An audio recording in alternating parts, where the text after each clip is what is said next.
안녕하세요. 어느새 봄이 가고 여름이 오고 있네요. 여러분들 건강하게 잘 지내고 계신가요? 환절기에는 지병을 갖고 계시던 어르신들이 많이 돌아가시는 계절이라서 걱정이 되네요. 저도 환절기 무렵에 저희 친정 엄마와 시아버지를 떠나보내드린 일이 있거든요. 우선 제 소개를 드릴게요. 저는 이제 40대 중반이 된 주부이자 프리랜서로 일을 하고 있는 여자입니다. 집에서 일을 하다가 쉬는 시간에 여기 채널에 올라오는 사연들을 재밌게 듣고 있어요. 저는 동화책에 사파를 그리는 일을 하고 있거든요. 지금은 프리랜서로 집에서 일을 하고 있지만 예전에는 회사에 다니기도 했습니다. 남편과는 프리랜서로 전업을 하면서 만나게 됐어요. 남편은 제가 참여한 동화책의 출판사 직원이었습니다. 일을 하면서 몇 번 동화 컨셉과 맞는 사파를 그리기 위해서 미팅을 갖고 일에 관련해서 만났던 사람이었어요. 그런데 일이 다 끝나고 나서도 남편이 저에게 따로 연락을 했더라고요. 같이 밥을 먹자고 해서 나갔는데 그때 남편이 먼저 저에게 고백을 하고 사귀게 됐었어요. 같이 일을 하면서 배려심도 많고 따뜻한 성정의 사람이라고 생각하며 저도 호감을 갖고 있었거든요. 그랬었는데 남편이 고백을 해줘서 사실 반갑게 느껴졌습니다. 저는 남동생 둘에 여동생 하나를 둔 첫째 딸입니다. 그래서인지 어렸을 때부터 동생들을 잘 돌봐야 한다는 책임감을 가지고 살았어요. 성인이 되고 나서 연애를 할 때에도 저에게 칭얼대거나 무언가를 요구하는 사람들을 만나게 됐습니다. 그런 연애에 지쳐있던 때에 만난 남편은 저에게 따뜻한 버팀목이 되어 주었어요. 제가 평생 들여온 버릇대로 남편을 먼저 챙기려고 하면 남편은 그런 저에게 자상한 말을 해줬습니다. 수정아, 그렇게 애쓰지 않아도 돼. 넌 항상 너보다 남을 먼저 챙기려고 하는 경향이 있어. 너 자신을 좀 더 사랑해봐. 그 말을 듣고 저도 모르게 눈물이 흘렀습니다. 저의 마음을 제대로 이해해주는 사람을 만난 것이 너무 고맙고 기뻤어요. 그 이후로는 저는 고민이 생기면 남편과 상의했습니다. 해결책을 제시해주는 남편이 언제나 든든했어요. 그렇게 언제나 변함없이 제 옆을 지켜주던 그 사람과 저는 3년의 연애 끝에 결혼을 하게 됐습니다. 동생들이 많았던 저와는 달리 남편은 5살 위에 형 하나만 두고 있어요. 아주머님은 결혼을 해서 유치원생 아이도 기르고 있었어요. 제 결혼식에서 만난 아주버님과 형님은 정말 푸근한 인상으로 웃으며 저희 결혼을 축하해 줬습니다. 우리 진일이가 이제야 장가를 가는구나. 재수씨 고마워요. 우리 진일이랑 잘 살아요. 네, 아주버님. 앞으로 잘 부탁드릴게요. 아주버님 옆에 있던 형님도 사람 좋은 웃음으로 저에게 말했습니다. 곱다. 웨딩드레스 잘 골랐네. 동서, 우리 앞으로 친하게 지내요. 혼자 며느리로 있어서 외로웠는데 너무 잘 됐다. 그때는 형님이 좋은 사람이라고 생각했어요. 원체 인상이 좋았거든요. 사람이 겉모습만 보고 알 수 없다는 걸 알고는 있었지만 나중에 형님 덕에 뼈저리게 깨닫게 됐었네요. 저희는 저희 힘으로 서울 마포 쪽에 대출 껴서 아파트를 매매하고 신혼집을 차리게 됐습니다. 시부모님께서 집을 사주시겠다고 했지만 저희는 저희 힘으로 시작하겠다고 말했어요. 시부모님은 종로의 고급 빌라에 살고 계셨습니다. 시아버지께서는 교수로 일을 하셨고 시어머니는 공무원 생활을 하시다가 은퇴를 하고 전업주부로 계셨어요. 시어머니는 소녀처럼 맑은 분이세요. 평생 일을 하시면서 볼 꼴 못 볼 꼴 다 보셨을 텐데도 세상에 태어날 때부터 나쁜 사람은 없다고 믿는 분이셨습니다. 시아버님은 대쪽 같은 분이시라고 들었어요. 항상 원칙을 중시하고 남에게 해가 될 일은 하지 않으셨다고 들었습니다. 그런 시아버님이 저희가 결혼하고 3개월이 지났을 때 뇌졸중으로 쓰러지셨습니다. 새벽에 시어머니에게 전화가 와서 놀라서 전화를 받았어요. 진일이가 전화를 안 받아서 밤에 미안한데. 시어머니는 울먹이는 목소리로 말을 잇지 못하셨어요. 무슨 일이 났구나 하는 예감이 들었습니다. 어머니, 무슨 일 있으세요? 왜 그러세요? 너희 시아버지가 쓰러졌는데 지금 의식이 없어. 네? 병원이 어딘데요? 제가 진일씨 깨워서 바로 갈게요. 어머니 금방 갈게요. 아버님은 괜찮으실 거예요. 저는 그렇게 시어머니를 진정시키고 남편을 깨웠습니다. 그리고 바로 병원으로 달려갔어요. 시어머니는 중환자실 앞에서 울고 계셨어요. 저희는 의사를 만나서 이야기를 들었습니다. 급성 뇌졸중으로 쓰러지신 건데 그 새벽이라서 조금 늦게 발견하신 것 같네요. 현재 의식은 없으시고 경과를 지켜봐야 할 것 같습니다. 시어머니는 죄책감에 괴로워하고 계셨습니다. 남편이 쓰러진 것도 모르고 나는 그렇게 잠이나 퍼자다가. 여보. 어머니 탓 아니에요. 저는 시어머니의 손을 꼭 잡고 그렇게 말할 수밖에 없었어요. 시아버님은 돌아가시기 전까지 내내 중환자실에 입원해 계셨습니다. 의식은 없지만 말을 하면 듣고 계실 수도 있다고 해서 남편과 저는 자주 병원에 가서 시아버님에게 말을 걸었어요. 저는 시아버님도 시아버님이지만 혼자 밥도 잘 챙겨 드시지 못하고 병원에서 거의 사시다시피 하는 시어머니가 걱정이 됐습니다. 그래서 그 당시에 들어오는 일도 받지 않고 저도 시어머니 곁을 지켰어요. 어머니를 모시고 억지로 저희 집에 모시고 와서 식사도 차려드리고 따뜻한 차를 내어드렸습니다.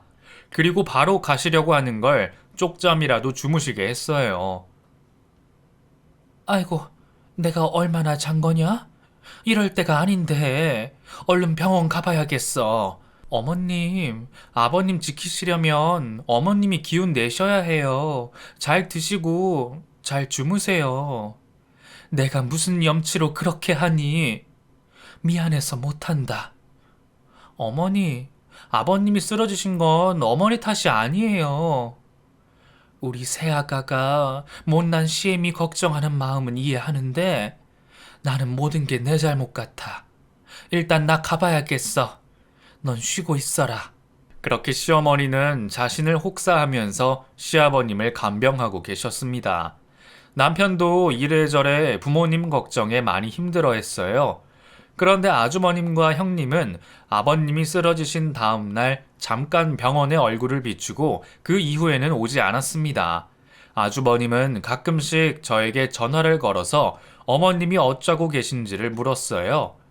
내가 요즘에 일 때문에 바빠서 병원에는 자주 못 가는데 재수씨 고생하는 거 알아요.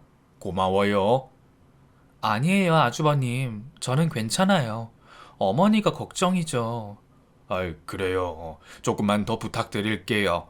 우리 와이프도 자주 가죠? 내가 가라고 말은 해놨는데. 아, 네, 오시죠. 저는 사실대로 말하지 못했습니다. 형님은 아주버님에게 병원에 가고 있다고 말하는 모양이었어요. 거기다 대고 제가 안 오신다고 왜 안 오시냐는 말을 하면 형님이 곤란해지실까봐 걱정이 됐습니다. 괜한 걱정이었죠. 아무튼 아버님이 쓰러지시고 나서 아버님의 상태는 호전되기는커녕 점점 나빠져만 갔어요. 그리고 요즘처럼 벚꽃이 피고 질 무렵에 아버님은 결국 세상을 떠나시고야 말았습니다. 어머님은 거의 실신할 정도로 울고 계셨고 남편과 제가 상조회사에 전화를 해서 장례식 절차를 진행했습니다.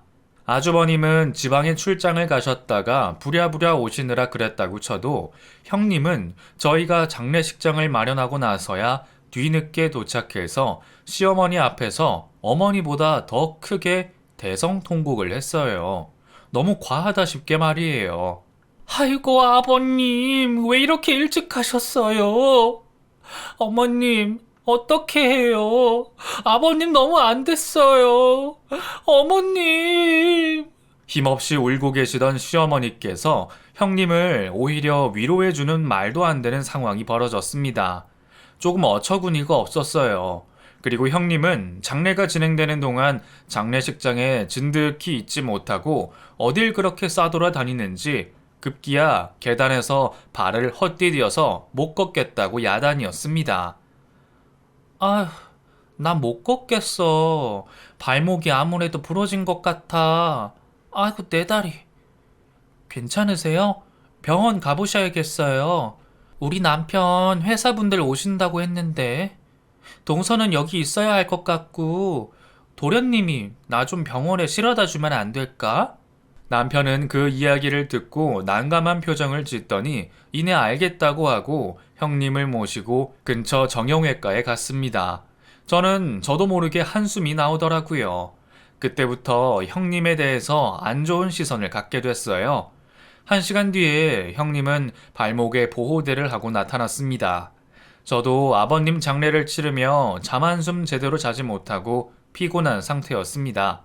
그런데다가 발목을 다쳤다는 핑계로 자리에 가만히 앉아서 핸드폰만 들여다보니 형님의 모습을 보고 화가 치밀어 올랐어요. 하지만 애써 외면한 채로 시어머니 곁을 지켰어요. 그리고 발인을 하러 갔는데 눈물이 하염없이 쏟아지더라고요. 생전에 정정하셨던 시아버님 모습도 생각이 나고 대학 때 병을 앓다가 돌아가신 저희 어머니 생각도 나서 가슴이 찢어지는 듯이 아팠습니다. 시아버지 장례식에 지방에서 농사를 지으시던 저희 아버지도 올라오셔서 우는 저를 달래주셨어요. 그렇게 발인까지 마치고 아버님을 수목장 해드린 후에 저희는 어머님을 모셔다 드리려고 했어요. 그런데 형님이 본인들이 모셔다 드리겠다고 했습니다. 아유, 동서랑 서방님 고생하셨는데 집에 가서 좀 쉬세요. 저희가 어머님 댁에 모셔다 드릴 테니까. 아니에요. 저희가 가는 길에 모셔드려도 되는데. 당시에 경기도에 살던 형님보다 저희가 시어머니 댁과 가까워서 당연하게 그렇게 말했습니다. 그랬더니 형님이 저를 노려보더니 애써 침착하게 본인이 모셔다 드린다고 단호하게 말하더라고요. 내가 모셔다 드릴게. 어머님한테 할 이야기도 있고. 그러면 그렇게 하세요. 어머니, 집에 조심히 들어가시고 제가 내일 찾아뵐게요. 그래, 우리 새아가 고생 많았어. 근데 나 그 사람 없는 집에 혼자 있기 싫구나. 시어머니의 말씀에 형님이 기다렸다는 듯이 대답했습니다. 어머니, 저희가 오늘 어머니 댁에서 잘 거예요. 걱정하지 마시고 차에 타세요. 그때는 무슨 꿍꿍이가 있을 줄은 꿈에도 몰랐네요. 아무튼 그날은 저도 많이 피곤했고 남편도 피곤한 상태여서 집에 도착하자마자 씻고 쓰러지듯 잠이 들었습니다. 그리고 다음 날 남편과 함께 아침 식사를 하고 점심때쯤에 시어머니 댁에 갔어요. 형님은 그제서야 일어났는지 부시시한 얼굴로 문을 열어줬습니다. 일찍 왔네? 어머님은요? 어머님 방에 계시겠지. 내가 어제 피곤해서 너무 많이 잤네. 저는 어머니 방으로 인사를 하러 갔고 어머니는 아버님 사진을 들고 울고 계셨습니다. 그런 어머님을 달래드리고 식사를 하자고 했어요. 제가 밥을 차리려고 하자 형님이 말했습니다. 귀찮게 무슨 밥을 해. 그냥 배달시켜 먹자. 그래도 되죠, 서방님? 전 형님, 어머님 제대로 드시지도 못해서 자극적인 배달 음식 드시면 안 좋을 것 같아요. 형님 다리도 아프신데 그냥 계세요. 제가 차릴게요. 그래? 그럼 난 좀 더 자다가 나올게. 그렇게 말하고 방으로 쏙 들어가 버려서 저는 남편 도움을 받으며 식사를 차렸습니다. 밥을 다 하고 나서야 배가 고프다며 나오는 형님이 얄밉더라고요. 근데 아주버님은 어디 가셨어요? 회사 갔어. 뭐가 그렇게 바쁜지? 와, 맛있겠다. 동서 요리 좀 하나 보네. 형님은 그 와중에 밥을 2그릇이나 먹어치우더라고요. 걱정했는데 어머니께서도 밥을 반 그릇 정도 드셔서 다행이었어요. 그렇게 식사를 마치고 차와 과일을 먹으며 대화를 나누게 됐습니다. 내가 동서랑 서방님한테 할 말이 있는데, 뭔데요? 그게 어머님이랑 우리 합치기로 했어. 이 집 팔고 서초동으로 이사 갈 거야. 네? 서초동이요? 응, 거기가 살기 좋아. 우리 아들 이제 초등학교 들어가면 학군 좋은 데로 이사 갈 생각이었는데 어머니께서 이 집에서 혼자 못 사시겠다고 하니까 이참에 내가 모시고 사는 게 맞는 것 같아. 어떻게 장례식을 치르고 하루 뒤에 그런 결정을 내리게 됐는지 이해가 가지 않았습니다. 마치 오랫동안 준비한 사람 같았어요. 어머님도 그러고 싶다고 하셔서 저는 군말하지 않았습니다. 그런데 집으로 와서 생각을 해보니 부조금 받은 걸 어떻게 했는지 궁금하더라고요. 여보, 근데 아버님 장례식에 들어온 부조금은 어떻게 되는 거야? 아버님 제자분들도 많이 오시고 당신네 회사 사람들도 많이 왔잖아. 그거 나눠야 되는 거 아니야? 아, 그게 형수님이 집 사려면 이것저것 필요한 거 많다고. 본인이 어머니 모시는 거니까 그 돈 보태서 쓰겠다고 나한테 말씀하시더라고. 뭐? 참나. 어머님 외로우실 텐데 형수님이 어머님이랑 같이 살겠다고 나서는 걸 어쩌겠어. 고맙게 생각해야지. 형님은 잽싸게 부조금까지 가져갔더라고요. 그리고 장례식을 치른 지 3개월 만에 바로 형님네는 경기도에서 살던 아파트를 빼고 어머님이 살던 고급 빌라도 처분한 후에 서초동 아파트로 이사를 갔어요. 이사를 간 후에는 저희를 초대하지도 않고 연락도 없었어요. 초대도 하지 않는데 찾아가기도 뭐해서 전화로만 인사를 전했습니다. 그리고 저는 그때쯤에는 미뤄뒀던 일들을 하느라 집에서 정신없이 지내고 있었어요.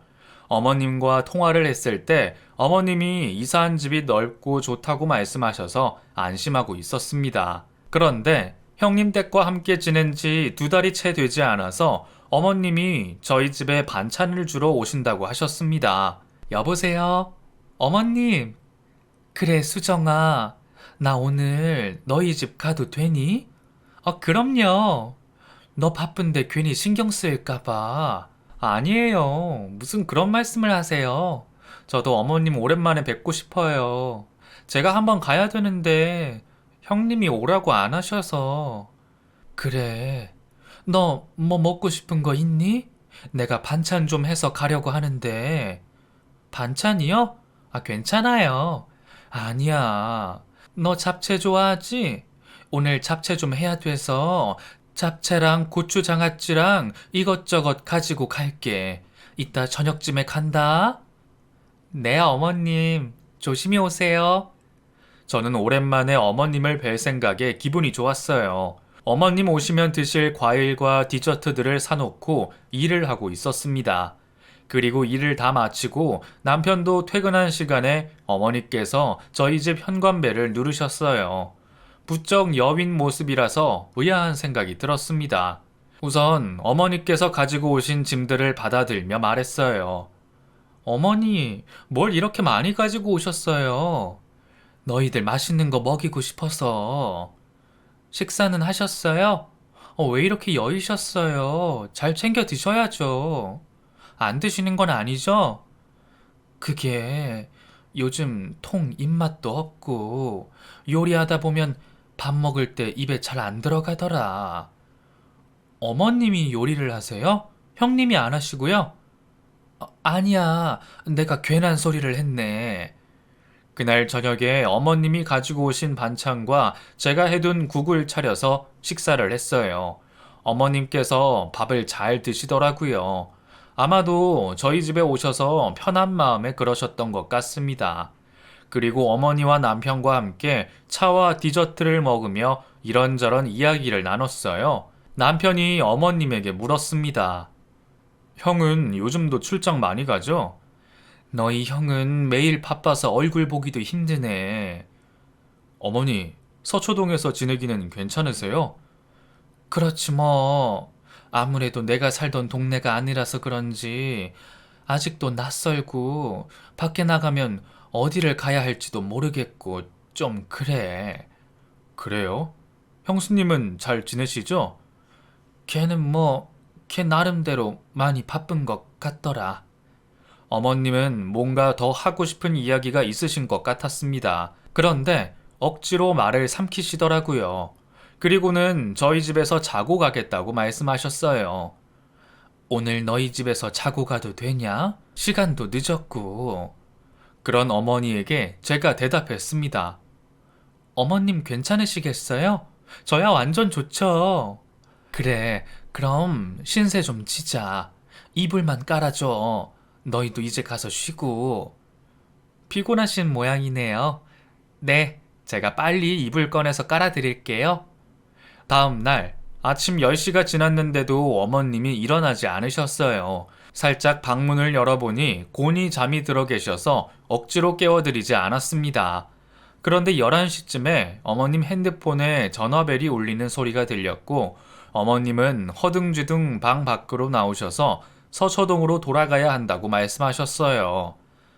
아이고, 나 좀 깨우지 그랬니? 나 얼른 가봐야겠어. 왜요, 어머님? 점심 식사도 하시고 천천히 가시죠. 안 돼. 지금 야단 났어. 얼른 가볼게. 또 올게. 그렇게 말씀하시고는 시어머니는 일어나자마자 뭐가 그리 급하신지 제가 불러드린 택시를 타고 돌아가셨습니다. 저는 시어머니가 서초동에 잘 도착하셨는지 전화를 드렸어요. 한참 받지 않으시다가 나중에 저에게 전화를 거셨습니다. 수정아, 전화했었니? 네, 어머니. 잘 도착하셨죠? 응, 도착해서 이것저것 일 좀 하고 이제야 한숨 돌리고 있어. 너희 집에 또 가고 싶네.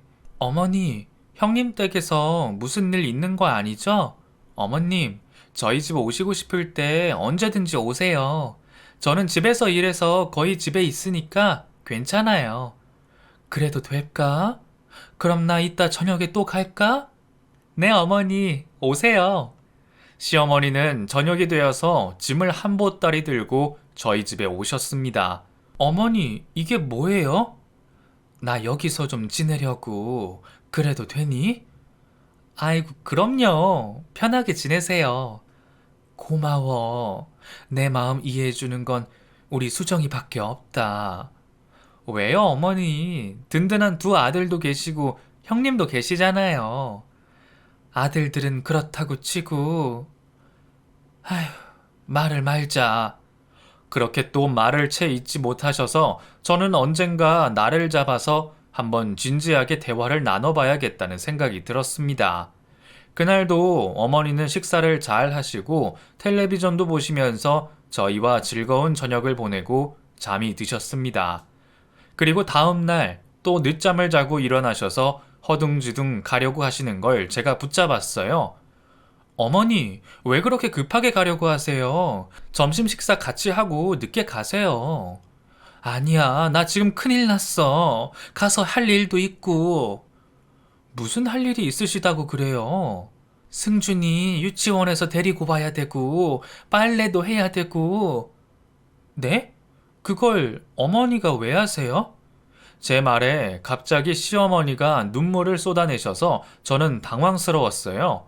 급하게 티슈를 꺼내다가 드리면서 시어머니가 진정되기를 기다렸습니다. 그리고 잠시 후에 어머니 입에서 나온 말이 충격적이었어요.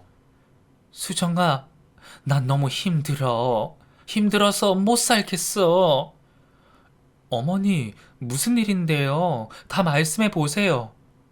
첫째 며느리가 나를 완전히 식모 취급한다. 그 집에서 살면서 나 매일 가시방석에 앉은 기분이었어.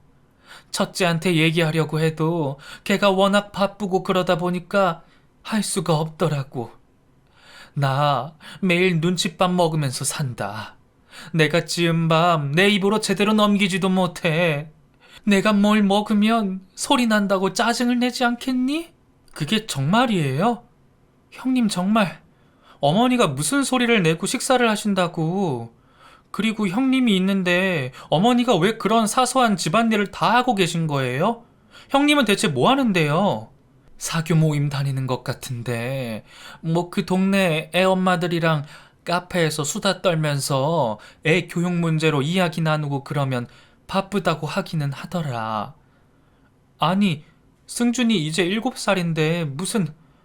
어머니, 저한테 말씀하시죠. 너희도 일하고 바쁜데 괜히 걱정 끼칠까봐 나 혼자 삭히고 살면 될 거라고 생각했는데 너희 집 와서 쉬니까 너무 편하더라. 나 왜 이렇게 눈물이 나니? 시어머니의 말씀을 들으면서 저는 점점 더 화가 치밀어 올랐습니다. 어머님을 모시겠다면서 집까지 이사를 해서 저는 잘 지내실 줄만 알았어요.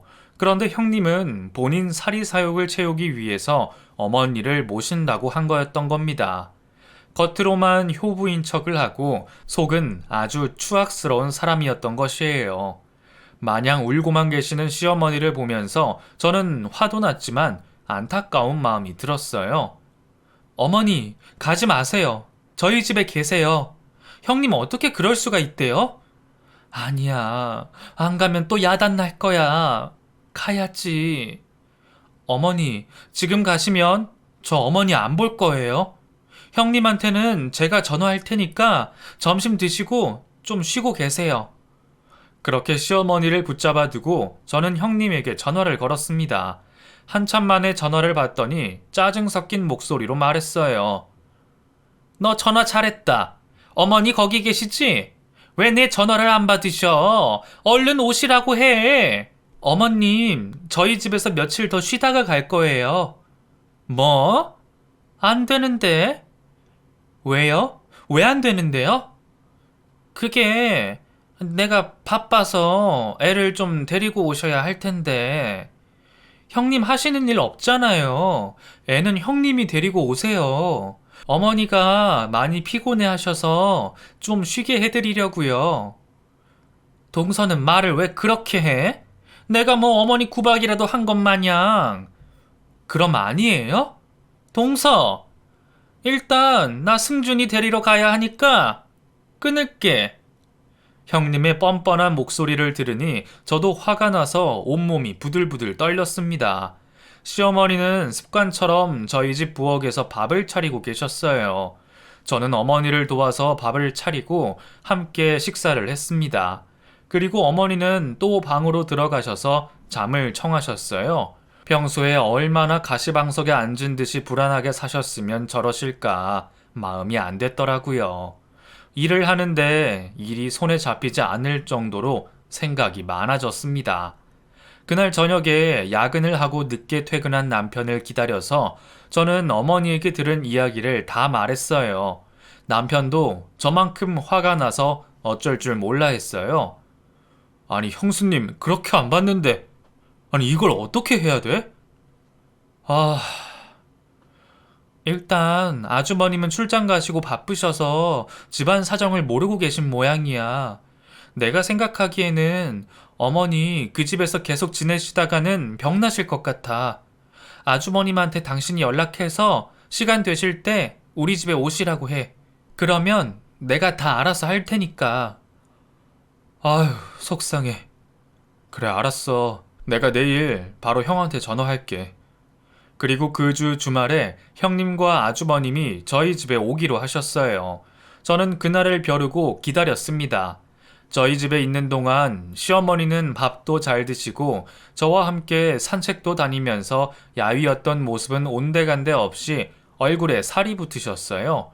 표정도 많이 밝아지셨고요. 그럼에도 불구하고 여전히 시계를 자주 들여다보시면서 안절부절 하시더라고요. 그런 시어머니 모습을 보면서 저는 형님에 대한 분노가 점점 더 커져가기만 했습니다. 아주버님과 형님이 오시기로 한 주말이 됐고 저는 상다리가 부러지게 음식을 차려놨습니다. 어머니께서 도와주신다고 하는 걸 제가 혼자서 다 하겠다고 했어요.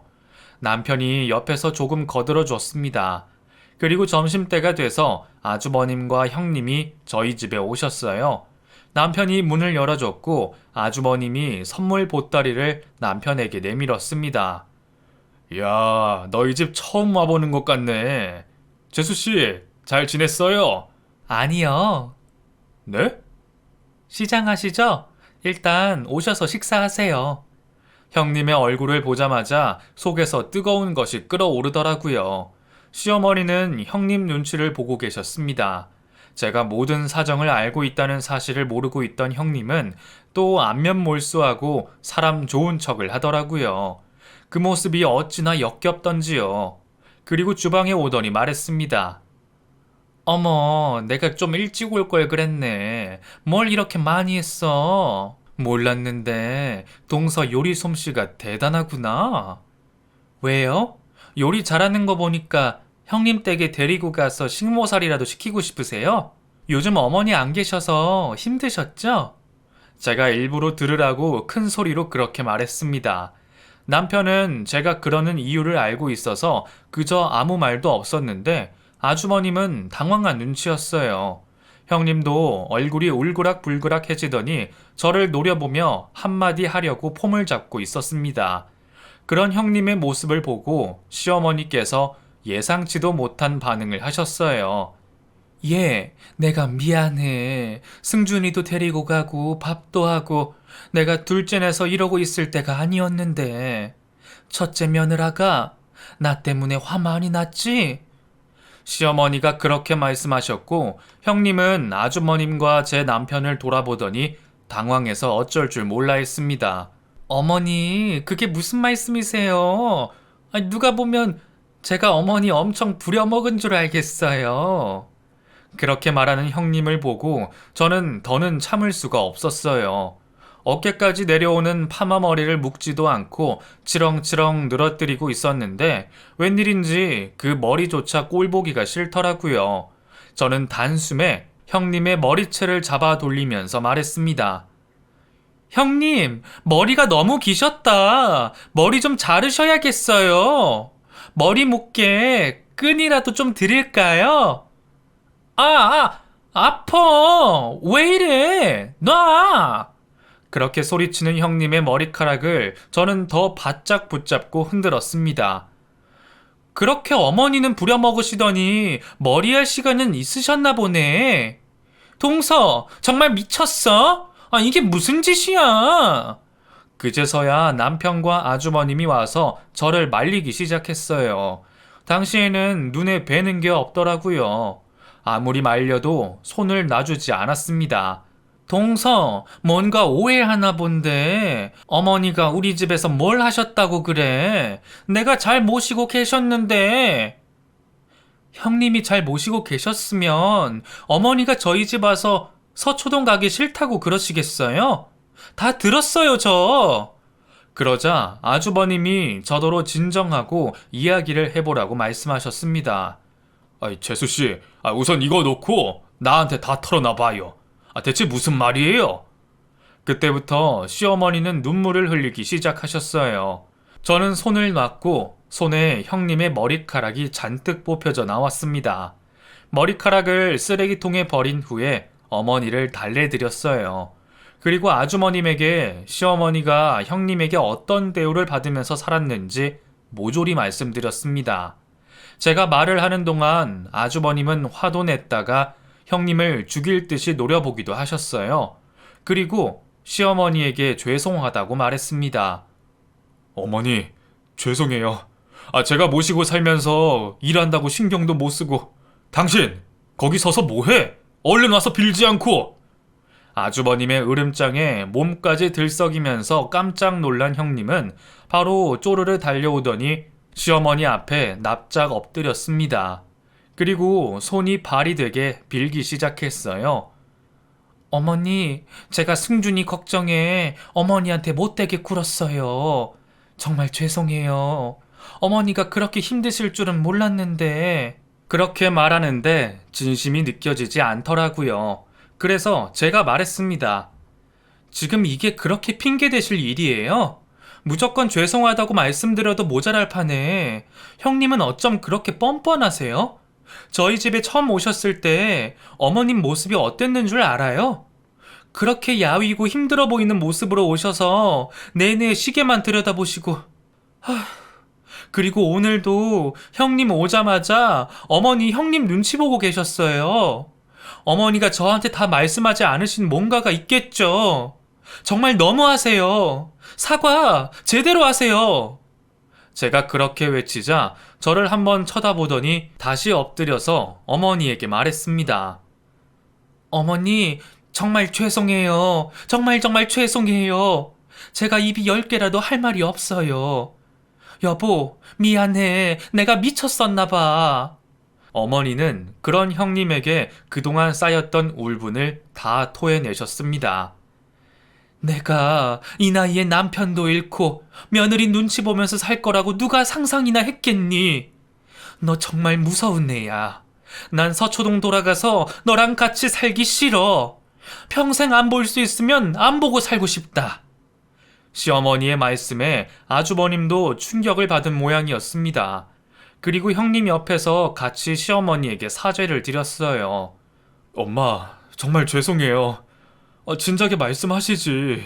이 사람이 그럴 줄은 전혀 몰랐어요. 엄마가 하자는 대로 다 해드릴게요. 서초동 집을 빼든 뭘 하든 해서 내가 너희 집 살 때 보탠 돈 돌려다오. 나는 둘째네 근처에서 혼자 살고 싶어. 그리고 첫째 며느리는 명절 외엔 보고 싶지도 않다. 그래도 승준이는 보고 싶으니까. 그 말을 듣고 형님이 고개를 들어서 시어머니에게 말했어요. 어머니, 그 아파트 벌써 시세 많이 올랐어요. 그냥 팔기는 아까워요. 제가 앞으로 어머니 잘 모시고 살게요. 한 번만 용서해 주세요. 너는 아직도 사리사욕에 눈이 멀었구나. 인간의 도리라는 건 하나도 모르지? 시어머니께서 그렇게 대답하셨고 아주버님이 형님의 입을 틀어막는 신용을 하며 말씀하셨습니다. 엄마, 그렇게 할게요. 당장 아파트 내놓고 팔리면 어머니가 집 팔아서 주신 돈 다 드릴게요. 그리고 여기 마포 근처에 좋은 곳으로 아파트 구해드릴게요. 진이라, 재수씨, 걱정시켜서 정말 미안해. 형이 무슨 죄가 있겠어. 아무것도 몰랐는데. 아무튼 어머니가 하자는 대로 바로 해드렸으면 좋겠네. 그래, 알았어. 어머니, 정말 죄송해요. 제가 다 해결할게요. 당신, 그러고 있지 말고 얼른 일어나. 나랑 부동산 가자. 여보, 그건 좀 아니잖아. 아니긴 뭐가 아니야. 일어나! 그렇게 한바탕 난리를 치른 후에 아주버님과 형님이 가시고 시어머니는 가슴을 쓸어내리시더니 제 손을 붙잡고 말씀하셨습니다. 둘째 며느라, 나는 너희 근처에서 살고 싶은데 그래도 되니? 부담되게는 안 할게. 너희 이제 곧 아이도 낳아야 되고 내가 애 봐주고 그러고 싶다. 어머니, 그게 무슨 말씀이세요? 하나도 부담 안 돼요. 어머니 잘하셨어요. 그렇게 하는 게 좋을 것 같아요. 저희 근처로 오셔서 저랑 같이 앞으로 잘 지내봐요. 고마워. 고맙다. 내가 우리 둘째 며느리 덕에 그 지옥 같은 데서 빠져나올 수 있겠구나. 그날 이후로 바로 아주버님은 서초동 아파트를 정리하시고 어머니에게 마포 쪽에 새로 지은 좋은 아파트를 어머니 명의로 매매하셨어요. 남은 잔금도 어머니에게 모두 드렸습니다. 형님은 기어코 서초동을 포기하지 못하고 거액의 대출을 받아서 전세로 작은 아파트로 이사를 해서 살았어요. 대출금을 갚느라 형님도 아르바이트를 했다고 하더라고요. 저는 일 때문에 매일은 아니더라도 일주일에 3번 이상은 어머니와 만나서 같이 커피도 마시고 동네 산책도 하면서 잘 지냈어요. 그러다가 제가 임신을 했고 시어머니께서 제게 없는 친정어머니처럼 저를 잘 돌봐주셨습니다. 그리고 딸아이를 낳고 할 줄 아는 게 하나도 없던 저를 도와서 아이를 돌봐주셨어요. 저는 어머니 옆에서 차근차근 배워나갔습니다. 애가 지 엄마 닮아서 어찌나 착하고 귀여운지. 아이고, 우리 손녀. 눈에 넣어도 안 아플 우리 손녀. 어머니, 그렇게 예쁘세요? 그럼 내가 얘 대신에 죽을 수도 있을 만큼 사랑스러운데. 에이, 어머니는 무슨 그런 말씀을. 어머니, 건강하게 오래오래 저희랑 함께 행복하게 사셔야 돼요. 아셨죠? 말 나온 김에 건강검진 받으러 가요. 매년 저랑 같이 받으러 다니세요. 그래, 알았어. 내 생각해주는 건 역시 우리 둘째 며느리밖에 없다니까. 어느새 세월이 많이 흐르고 저희 딸은 초등학교 4학년이 됐습니다. 딸이 할머니를 엄청 좋아해요. 어머니도 건강하게 취미 생활도 하시고 친구들도 사귀셔서 잘 지내고 계십니다. 못된 형님은 명절 때만 보면서 지내고 있어요.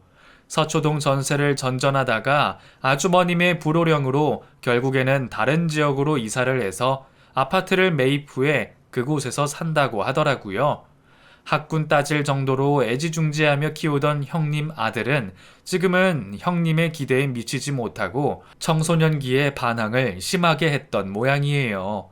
그리고 결국에는 대학도 가지 않고 군대에 가버렸습니다. 전역하면 공무원 시험 준비를 시킬 거라고 하시더라고요.